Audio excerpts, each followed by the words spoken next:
In this module, we'll discuss how protein molecules interact with each other and what happens when forces which are keeping proteins in a specific shape are disrupted.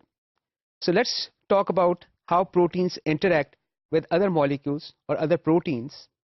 Proteins carry information to interact with other molecules, other proteins, for example, in two forms: the shape of the protein and the chemistry which is present on the surface of the protein. The shape of the protein is important because if it is to interact with another protein, the two shapes have to be mutually compatible, sort of like jigsaw puzzles fitting together. So we can see in our slide that these two proteins are interacting with each other. So groove of one protein is the bump of one protein is fitting in the groove of another adjacent protein. Just having a compatible shape, complementary shape, is not enough. Complementary chemistry is also very important. For example, the site at which these two proteins are going to interact have to have compatibility too. In this slide, for example, if you notice, the positively charged group of atoms or positively charged entity is interacting with a negatively charged entity. In this case, a hydroxyl group is interacting with a positively charged R group of amino acid on another protein. Right below it is also right below it there is, I'm sorry, let's erase this. Right below it there's a hydrogen bond. You can see a hydroxyl group is interacting with the hydrogen atom, forming a weak interaction called hydrogen bond, which we have discussed in a previous module.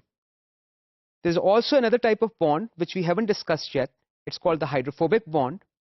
This bond is between these two molecules right here. You can see these two molecules, they are interacting, and they're interacting via hydrophobic bond. All these interactions are very weak, but because their number is great, these weak interactions can stabilize interaction of two proteins.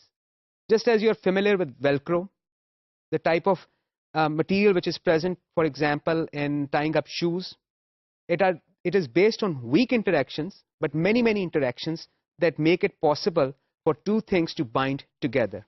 It's the same principle. Let's look at protein denaturation.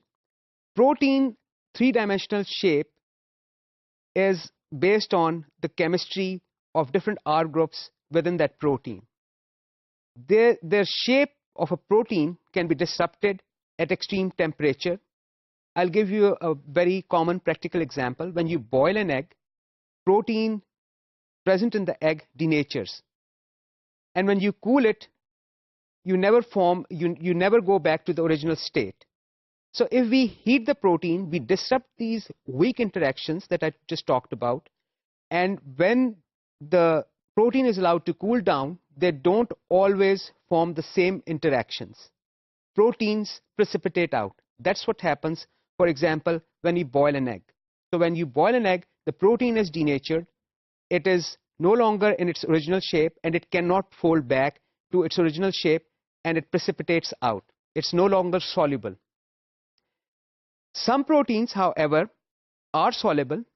There are many examples. We'll talk about it later on in this course.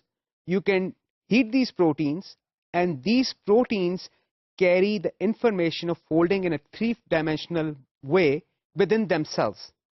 So when you heat these proteins, they loosen up, but when you cool them down, they again adapt their original structure. But not all proteins can do that.